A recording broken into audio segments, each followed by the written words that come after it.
حاضرین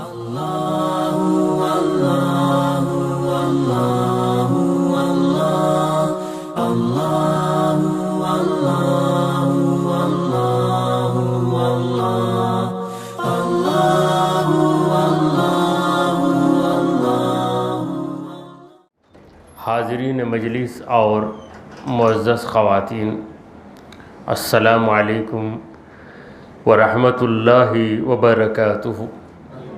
اللہ رب العزت جل وعلا کی ہم پر بے پناہ مہربانی ہے کہ اس نے ہمیں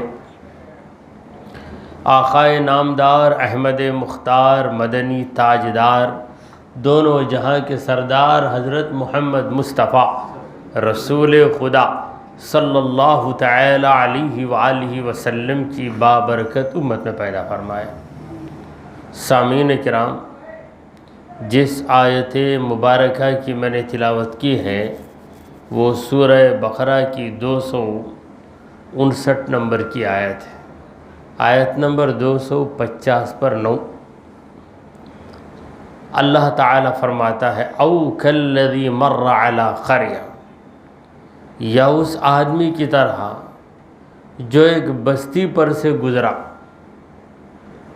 ایک شخص جا رہا تھا کسی بستی کو دیکھتے ہوئے، وَهِيَ خَاوِيَةٌ عَلَى عُرُوشِهَا، اور وہ بستی گری ہوئی تھی اپنے چھتوں پر، یعنی سارے گھر گر گئے تھے، سارے گھر گرے ہوئے تھے، کھنڈر تھا، برباد ہو چکی تھی بستی۔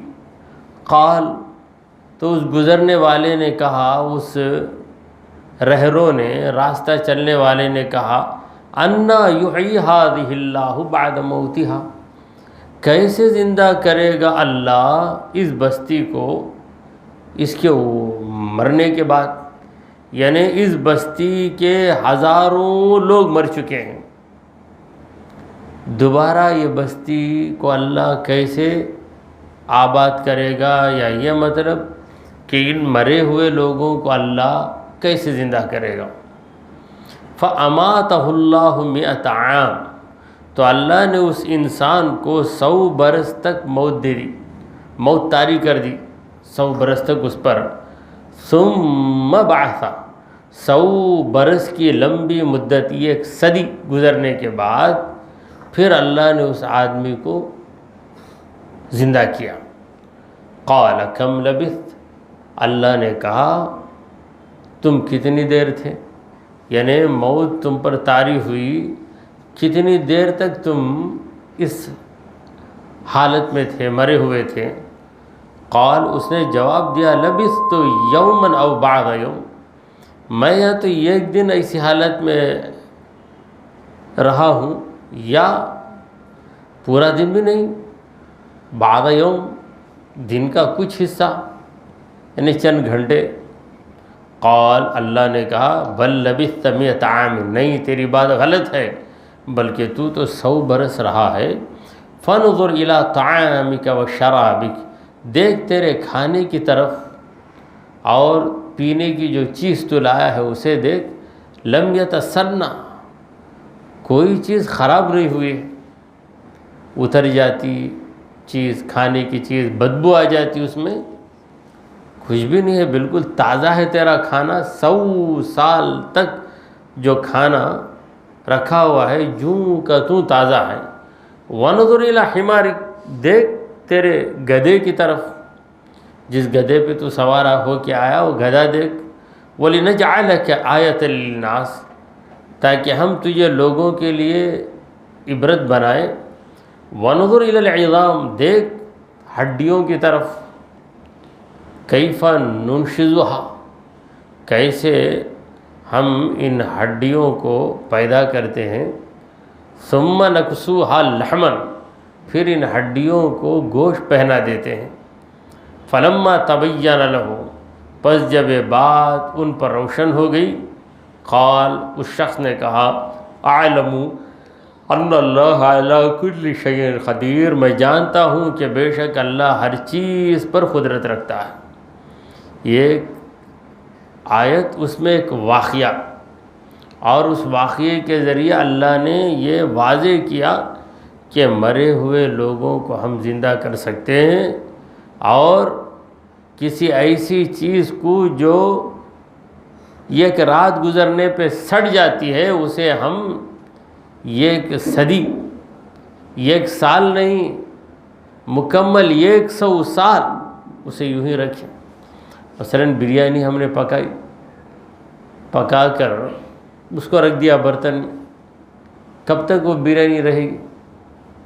اگر آج رات پکا کے رکھیں گے، کل رات دیکھیں گے تو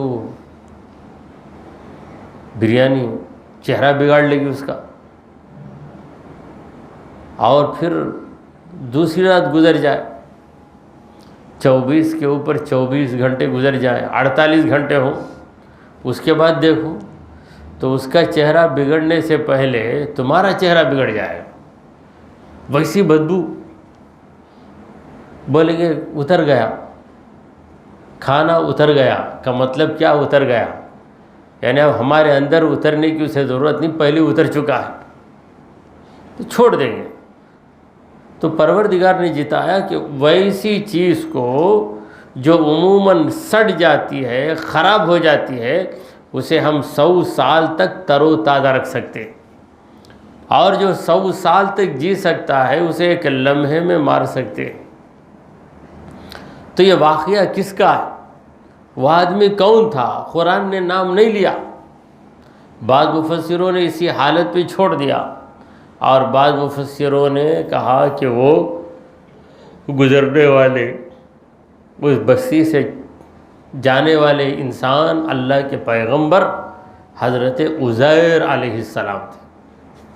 او یعنی پہلے واقعہ ابراہیم علیہ السلام کا بتایا کہ ابراہیم علیہ السلام نے کس طرح نمرود کے سامنے اس حقیقت کو واضح کر دیا کہ اللہ تعالیٰ ہی زندہ کر سکتا ہے، اللہ ہی موت دے سکتا ہے، اللہ ہی سورج کو مشرق سے نکالتا ہے، وہ چاہے تو اس سورج کو مغرب سے بھی نکال دے۔ یا اس آدمی کی طرف دیکھو جو ایک قریے کی طرف، قریے پر سے گزرا، قریہ دیہات یا بستی، لوگ آباد رہتے ہیں، کئی گھر رہتے ہیں، تو وہاں پر جاتے جاتے انہوں نے غور کیا، تو غور کر رہے ہیں کھڑے ہو کر، تو اس کا مطلب یہ ہے کہ وہ خدا کے مومن بندے تھے۔ اب وہ کون بندے تھے؟ حضرت عزیر علیہ السلام تھے یا کوئی بھی تھا؟ کچھ دیر کے لیے عزیر علیہ السلام ہی مان لیجئے۔ انہوں نے دیکھا کہ جتنے گھر ہیں سب گھروں کی چھتیں زمین پر آ گئی۔ گھر کی دیواریں ہوتی ہیں، دیوار پہ چھت ہوتی ہے، چھت نیچے آ گئی تو اب وہ گھر کیا باقی ہے؟ کھنڈر۔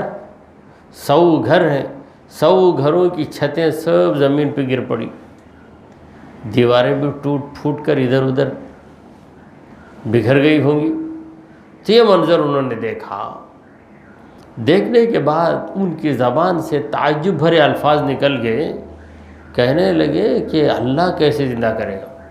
اب یہاں پر انا تعجب کے لیے آتا ہے، اور لفظ انا صرف تعجب کے لیے نہیں بلکہ تعظیم کے لیے بھی آتا ہے، کسی چیز کی عظمت کو۔ جیسے کوئی شخص 10 منٹ میں آ گیا، کہاں سے آ گیا؟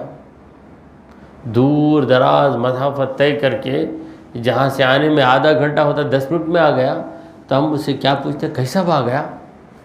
کیسا آ گیا؟ یہ استفہام کے لیے نہیں، بلکہ ہم یہ ظاہر کرنا چاہتے ہیں کہ تیرا یہ آنا یہ نارمل نہیں ہے، یہ آرڈینری نہیں ہے، تو کچھ ایکسٹرا آرڈینری کام کیا ہے، تو ایک غیر معمولی کام کیا ہے، تو تیرا یہ کام بہت بڑا کام ہے۔ یہ جتانے کے لیے ہم کہتے ہیں کیسے ہو گیا؟ تو یہ پیغمبر تھے، تو یہ اللہ تعالیٰ کی قدرت کی عظمت کو جتاتے ہوئے کہنے لگے کہ انا یحیی ھذہ اللہ بعد موتہا، کیسے زندہ کر دے گا اللہ اس بستی کو اس کے مرنے کے بعد، یعنی وہ تو بڑی قدرت والا ہے۔ دیکھیے کسی بھی جملے کا ہم مثبت معنی بھی لے سکتے ہیں اور منفی معنی بھی لے سکتے ہیں۔ اگر کوئی آپ سے پوچھے خیریت سے ہیں کیا، اس کا مثبت معنی اگر لیں گے تو آپ کہیں گے الحمدللہ آپ کی دعا ہے، اللہ کا شکر ہے۔ منفی معنی لیا تو خیریت ہے کیا، نہیں کیا مر گیا ہے کیا خرابی دکھ گئی تم کو میرے اندر، خیریت کیا پوچھتے ہو تم، زندہ تو کھڑا ہوں تمہارے سامنے۔ ارے بھائی خیریت ہے کیا پوچھا، تو اس کا منفی معنی لیا۔ اسی طرح آپ نے کسی سے پوچھا آپ کی طبیعت کیسی ہے، تو مثبت معنی اگر آپ لیں گے تو آپ کیا جواب دیں گے، الحمدللہ رب کا فضل ہے، آپ کی دعا ہے، میری طبیعت اچھی ہے۔ اگر منفی مطلب لیں گے، کیا میری طبیعت کے بارے میں کیا سوچے تم، کیا میں بیمار، کیا میں میرے اندر کیا خرابی ہے، تو اس طریقے سے جواب دیتے۔ تو یہاں پر اگر بولنے والا کافر ہوگا تو ہم اس کی تفسیر یوں کریں گے کہ اسے تعجب ہو گیا اور اس نے شک اور تردد میں پڑھ کر یقین کی کمی کی وجہ سے اس نے کہا کہ اللہ کیسے زندہ کرے گا، یعنی مطلب ہے کہ اللہ زندہ نہیں کر سکتا، اتنے لوگ مر گئے کیسے زندہ کرے گا، ایک دو آدمی کو زندہ کر سکتا، ایک دو آدمی کو زندہ کر سکتا ہے۔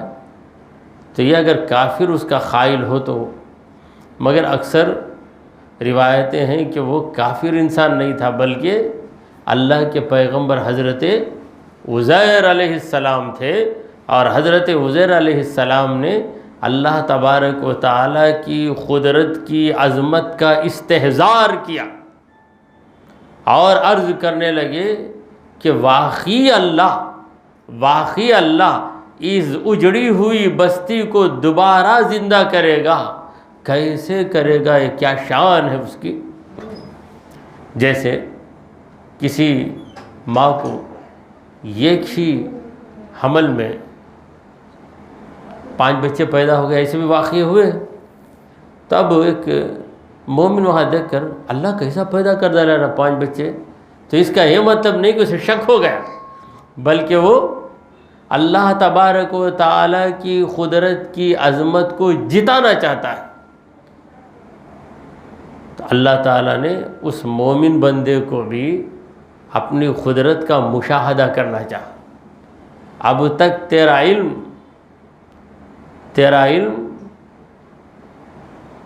کہاں تک ہے، عقیدے تک ہے، اب تیرا علم مشاہدے والا علم ہو جائے گا۔ فَأَمَاتَهُ اللَّهُ، تو اللہ نے اس کو موت دے دی، 100 عام، 100 برس، 100 برس 1 صدی گزر گئی، یوں سمجھے کہ 1900 میں موت آئی تو 2000 میں دوبارہ 1900 میں موت آئی تو پھر اس کے 100 سال کے بعد 2000 ہو جائیں گے، 2000 میں زندہ ہوا۔ قال، زندہ ہونے کے بعد، زندہ ہو کر دیکھ رہا ہے ہر چیز بدلی ہے، سڑکیں بدل گئی ہیں، دکانیں بدل گئی ہیں۔ اللہ تعالیٰ نے اس بندے سے پوچھا، قال کم لبثت، تو کتنے دن رہا، کتنے دن رہا کا مطلب اس کیفیت میں تجھ پر جو یہ حالت طاری ہوئی کہ تو میت بن گیا، مردہ بن کے پڑا رہا، کوئی تجھے آ کے ٹچ بھی نہیں کیا، ہاتھ بھی نہیں لگایا، کتنے دن کتنی مدت تو ایسا رہا، تو اس کو کچھ محسوس نہیں ہوا۔ قال، اس مرنے والے آدمی نے یا اس پیغمبر نے جن پہ موت طاری ہوئی عرض کرنے لگے، لبثت یومن، یہ ایک دن میں ایسا تھا، او بعد یوم، یا اس سے بھی کم، یہ ایک دن یا آدھا دن، پاؤ دن۔ پھر اللہ نے کہا، قال بل لبثت 100 عام، بلکہ تو 100 برس رہا ہے۔ یہ مدت ہم نے مقرر کر دی کہ 100 سال تک تو زندہ ہو ہی نہیں سکتا، کوئی بھی زندہ کر بھی نہیں سکتا۔ اب اللہ تعالیٰ اپنی قدرت کا تماشا دکھا رہا ہے، اپنی قدرت کا جلوہ دکھا رہا ہے۔ اللہ نے کہا فَانْظُرْ إِلَىٰ طَعَامِكَ، تیرے کھانے کی طرف دیکھ، کھانا کھچڑی تازہ ہے، کھچڑی یہ کیسے کھچڑی تازہ ہے؟ اس کی گرمی بھی نہیں گئی ہے، اس کی خوشبو بھی برقرار ہے۔ وہ شرابک، تیرے پینے کی چیز شربت کی طرف دیکھ، شربت میں بھی کھٹا پن نہیں آیا ہے۔ لم یتسنہ، ان دونوں میں کوئی چیز سڑی نہیں ہے، خراب نہیں ہوئی ہے، ڈیٹوریشن نہیں ہوا ہے ایک میں بھی۔ وَانْظُرْ إِلَىٰ حِمَارِكَ، اب تیرے حمار کی طرف دیکھ۔ یہ حمار کون ہے؟ گدھا۔ تو وہ گدھے پہ سوار ہو کے آئے تھے، تو کہاں ہے گدھا؟ غائب، اس کی ہڈیاں پڑی ہوئی ہیں۔ گدھا بہت پہلے مر چکا، مرنے کے بعد اس کے جسم کا کوئی نشان باقی نہیں ہے، چند ہڈیاں ہیں۔ اللہ نے کہا وَلِنَجْعَلَكَ آیَةً لِلنَّاسِ، ہم تجھے لوگوں کے لیے ایک ثبوت بنائیں گے۔ تو جائے گا لوگوں سے کہے گا کہ میں 100 برس مر کر پڑا رہا، پھر میں دوبارہ زندہ ہوا ہوں۔ اسی طرح اللہ ہر مرنے والے کو دوبارہ زندہ کرے گا۔ یہ ثبوت تو لوگوں کے سامنے پیش کرے گا، تجھے خود ہم ایک آیت بنا دیں گے، ہماری قدرت کا ایک کرشمہ بنا دیں گے، ہماری قدرت کی ایک علامت بنا دیں گے۔ وَانْظُرْ إِلَى الْعِظَامِ، دیکھ عظام کی طرف۔ عظام کا مطلب کیا ہے؟ ہڈیاں۔ اور عظام کا دوسرا مطلب عظمت والے لوگ، اساتذہ عظام کہتے ہیں۔ عظام کا مطلب عظیم کی جمع عظام ہے، عزت والے، اور یہاں عظام عظیم کی جمع نہیں، عظمن کی جمع ہے۔ عظمن کا معنی ہڈی۔ تو معلوم ہوا کہ ہڈیاں یہ بیکار نہیں ہیں، بلکہ ہڈیوں کے اندر بھی ایک عظمت ہے، اسی لیے عظام کہا جائے۔ کوئی سالن آپ بنا دو جس میں صرف گوشت ہو، ہڈی نہ ہو، تو ہڈیوں کی لذت سے وہ سالن محروم ہو جاتا۔ تو ہڈیاں لذت پیدا کرنے والی چیز ہے۔ تو جس چیز کو ہم بیکار سمجھتے ہیں، اس بیکار چیز میں بھی وہ فائدہ چھپا ہوتا ہے جس سے ہم بے خبر رہتے ہیں، مگر ہم کھانے پینے والے اس لیے بے خبر نہیں ہیں۔ ہڈیوں سے کیا کیا فائدہ ہوگا، وہ کس کس سالن میں ڈال سکتے ہیں، کہاں کہاں اسے شامل کر سکتے ہیں، یہ نالج ہمیں اتنی ہے کہ 100% اس کی نالج مسلمانوں کو حاصل ہے۔ پروردگار عالم نے مسلمانوں کو ایسا خوش قسمت بنایا کہ پکوان کے سلسلے میں، کھانے پینے کی چیزوں سلسلے میں کوئی قوم مسلمان سے آگے نہیں بڑھ سکتی۔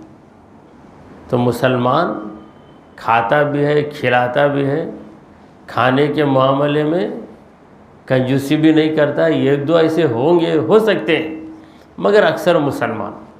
تو یہاں پر اللہ رب العزت نے کہا کہ اے عزیر، دیکھ ہڈیوں کی طرف، کیف ننشزھا، کیسے ہم ان ہڈیوں کو ابھارتے ہیں۔ چھوٹی ہڈی بڑھتے بڑھتے بڑھتے بڑی ہڈی ہوئی، پھر اس سے لگی ہوئی ہڈی نہ گئی، پھر اس سے لگی ہوئی ہڈیوں کا ڈھانچہ تیار ہو گیا۔ ہڈیوں کا ڈھانچہ، اسٹرکچر آف بونز کھڑا ہو گیا۔ ثم نکسوہا لحما، پھر ہم اس پہ لباس چڑھاتے ہیں۔ کس کا لباس چڑھاتے ہیں؟ لحمن، گوشت کا لباس۔ تو ہڈیوں پہ گوشت آ گیا، پھر گوشت پہ چمڑا آ گیا، پھر وہ گدھا جیسے کا ویسا آواز نکالتے ہوئے کھڑا ہو گیا۔ تو اللہ نے کہا 100 برس پہلے مر گیا، اس کی ہڈیاں بوسیدہ چورا چورا ریزہ ریزہ پڑی تھیں۔ اب ان ہڈیوں کو ہم نے کس طرح ترقی دی، ڈیولپمنٹ دیا کہ وہ پوری ہڈیاں، پھر گوشت، پھر پوست۔ پوست کا مطلب چمڑا، گوشت پوست، تو دونوں آنے کے بعد اب زندہ گدھا تمہارے سامنے ہے۔ اب اس دیکھنے والے کو مشاہدہ ہو گیا، مشاہدہ کا معنی کہ آنکھوں سے دیکھ لیا. فلما تبین لہ، پس جب یہ بات ان پر روشن ہو گئی، اللہ تعالیٰ کی قدرت ان پہ روشن ہو گئی، قال کہنے لگے عالم، اب میں جانتا ہوں. اتنے دن صرف مانتا تھا، اب میں ماننے والا ہی نہیں جاننے والا بھی ہوں. عالم ان اللہ علی کل شیء قدیر، اللہ ہر چیز پہ قدرت رکھتا ہے، کوئی چیز اس کے لیے گراں نہیں ہے، کوئی چیز اس کے لیے کٹھن اور مشکل نہیں ہے. تو اس سلسلے میں ایک واقعہ بتایا جاتا ہے کہ حضرت عزیر علیہ السلام پر وفات طاری ہوئی. اس وقت ان کی عمر تھی 40 سال. حضرت عزیر کی عمر 40 سال کی تھی اور ان کے بیٹے کی عمر 20 سال کی تھی. 100 سال کے بعد جب آئے حضرت عزیر تو دنیا کی جو تبدیلیاں ہیں وہ تبدیلیاں ان پر طاری نہیں ہوئیں، اس لیے 40 سال جوان رہے، بال کالے، جسم قوت والا. 40 سال کا آدمی جیسے ہوتا ویسے. اب یاد آ گیا انہیں، اپنے گھر گئے، جا کے کھٹکھٹایا. دروازہ کھلنے کے بعد اندر قدم رکھے تو ایک بوڑھے نے ان کے گریبان کو پکڑ لیا. کہا کہ گھر میں بغیر اجازت کے گھستا؟ میرا گھر کیسے تیرا گھر؟ وہ بوڑھا کون تھا؟ ان کا بیٹا، جس کی عمر 120 سال کی ہو گئی. تو 120 سال کی عمر ہوئی تو عمر جو جو ڈھلتی ہے کمزوریاں طاری ہو جاتی ہیں. 50 سال کے ہوئے، 60 سال کے ہوئے، 70 سال کے، ایک دم بڑھاپے سے راشا طاری ہے. سارے بال پکے ہوئے ہیں، بھویں بھی پک گئی ہیں، جھریاں پڑ گئی ہیں، بڑھاپے کی وجہ سے جھکے ہوئے ہیں. تو گریبان کو پکڑ لیا. کہ جرت تیری؟ کہا نہیں، میرا گھر ہے. کون ہے تو؟ میں عزیر ہوں، عزیر علیہ السلام. ارے وہ تو میرے ابا ہیں، ان کو گزرے کیا دھوکہ دے رہا ہے، احمق بنا رہا ہے؟ بولے نہیں.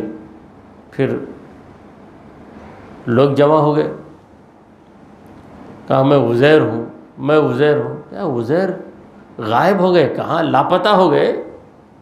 تو ایک بوڑھی وہاں پر تھی جو نابینا ہو چکی تھی. اس کو حضرت عزیر کی آواز یاد تھی. کہنے لگی واللہ، اللہ کی قسم، یہ عزیر کی آواز ہے. ان ھذا لصوت عزیر، یقیناً یہ عزیر کی آواز ہے، عزیر کی آواز ہے.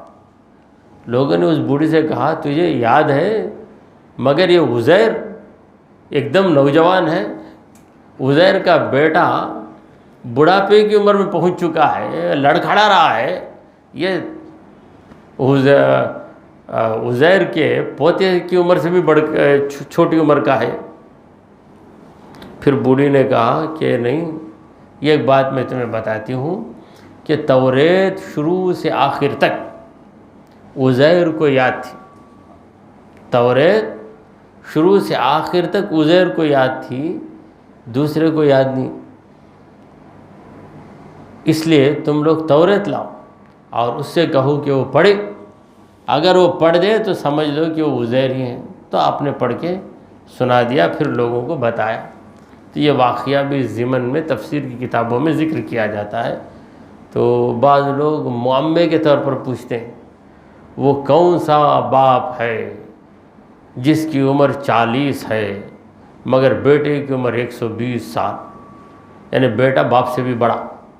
120 سال کا بیٹا، بابا صرف 40 سال، 140 نہیں، صرف 40. 040 بیٹا 120. کون ہے وہ؟ تو جواب یہ ہے کہ وہ بیٹا، وہ باپ جو ہے عزیر علیہ السلام، وہ 120 سال کا جو بیٹا ہے ان کا بیٹا تھا. ارے بات ختم ہوئی، اب دوسری آیت شروع ہو رہی ہے.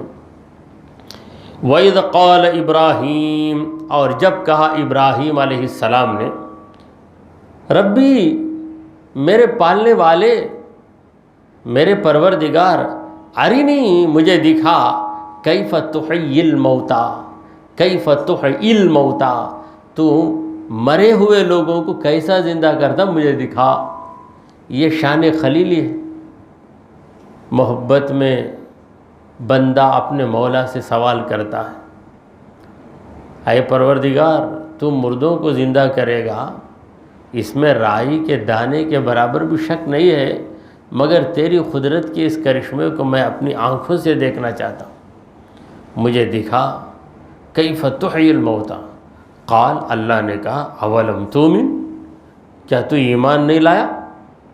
کیا تو نہیں مانتا کہ میں مردوں کو زندہ کروں گا؟ یہ سوال پوچھنے کے لیے نہیں، اللہ تعالیٰ کو خود ابراہیم کے ایمان میں شک آ گیا اس لیے پوچھا اولم تؤمن، ایسی بات نہیں ہے۔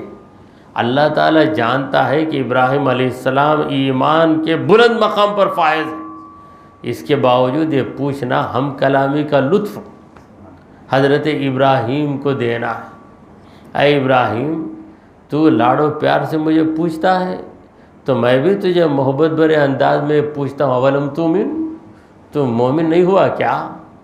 قال، ابراہیم علیہ السلام نے کہا، بھلا کیوں نہیں میرے مولا، ولیکن لیطمئن قلبی، مگر میں یہ جو پوچھ رہا ہوں اس لیے تاکہ میرے دل کو اطمینان آ جائے، میرا دل مطمئن ہو جائے۔ تو کیا دل بے قرار تھا کیا؟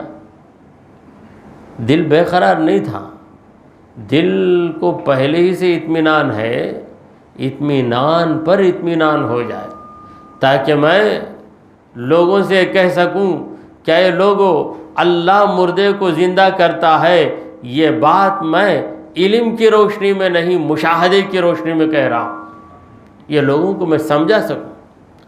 قال، اللہ تعالیٰ نے کہا، ٹھیک ہے میرے خلیل، تیری بات ہے۔ خلیل نے فریاد کی تو رب جلیل نے فریاد کو منظور کر لیا۔ اے میرے خلیل، تیری یہی خواہش ہے تو چل تیری خواہش ہم پوری کر دیتے ہیں۔ فخذ اربعۃ من الطیر، بڑا کام نہیں کر، یہ 4 پرندوں کو پکڑ لے۔ فخذ اربعۃ، کوئی 4 پرندے، کبوتر، مور، مرغ، جو بھی ہو، کوا، 4 پرندوں کو پکڑ۔ فَصُرْهُنَّ إِلَيْكَ، تو انہیں اپنی طرف لگا لے، یعنی ان کی پرورش کر یہاں تک کہ تجھ سے مانوس ہو جائے، تو اچھی طرح پہچان سکے کہ یہ کبوتر میرا ہی ہے، کیونکہ 10 کبوتر آ جائے تو ہم نہیں پہچان سکتے کہ کون سا کبوتر کہاں سے آیا ہے۔ کسی کبوتر کو ہم کئی دن تک پرورش کریں تو اس کی علامتیں ہمارے پاس ہو جاتی، کوئی ہم کو دھوکہ نہیں دے سکتا کہ یہی تمہارا کبوتر ہے۔ تو ان پرندوں کو اپنی طرف لگا لے، پھر اس کے بعد کیا کر، ثم اجعل علی کل جبل منہن جزءا، پھر ان پرندوں کے ایک ایک حصے کو ایک ایک پہاڑ پہ ڈال دے، یعنی ان پرندوں کو اس کے بعد ذبح کر دے، ذبح کرنے کے بعد ٹکڑے ٹکڑے بنا دے، پھر 4 پرندوں کے ٹکڑوں کو ملا دے، کبوتر، مرغ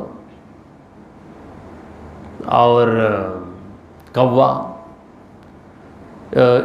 مور، یہ 4 کو ٹکڑے ٹکڑے بنا، سارے پرندوں کے گوشت کو ایک دوسرے سے ملا دے، مکس کر دے۔ پورا مکس ہونے کے بعد ایک حصہ کسی پہاڑ پر ڈال دے، دوسرا حصہ کسی اور پہاڑ پر ڈال، اعلیٰ کلی جبل، ہر پہاڑ پہ ڈال، اس وقت جتنے پہاڑ تھے تمام پہاڑوں پہ ڈال دے۔ ثم ادعهن، پھر اتنا کرنے کے بعد، یعنی ایک پہاڑ پر چند ٹکڑے ہیں، کوے کا ٹکڑا ہے یا مرغ کا ٹکڑا ہے یا مور کا ٹکڑا ہے یا کبوتر کا ٹکڑا ہے، پتہ نہیں، کیونکہ سب کو اکٹھا کر دیا اور بغیر کسی اندازے کے جتنا ہاتھ میں آیا اٹھا کے ادھر ڈالا ادھر ڈالا ادھر ڈالا، کئی پہاڑوں پہ پھیر بکھر دیا۔ پھر اس کے بعد اے ابراہیم، ثم ادعهن، پھر ان کو بلا، اے کبوتر، اے مرغ، اے مور، اے کوے، بلا، یاتینک سعیا، وہ سب دوڑتے ہوئے تیرے پاس آئیں گے۔ سب کے سب دوڑتے ہوئے آ جائیں گے۔ کبوتر، اس کے اندر فخر ہوتا ہے،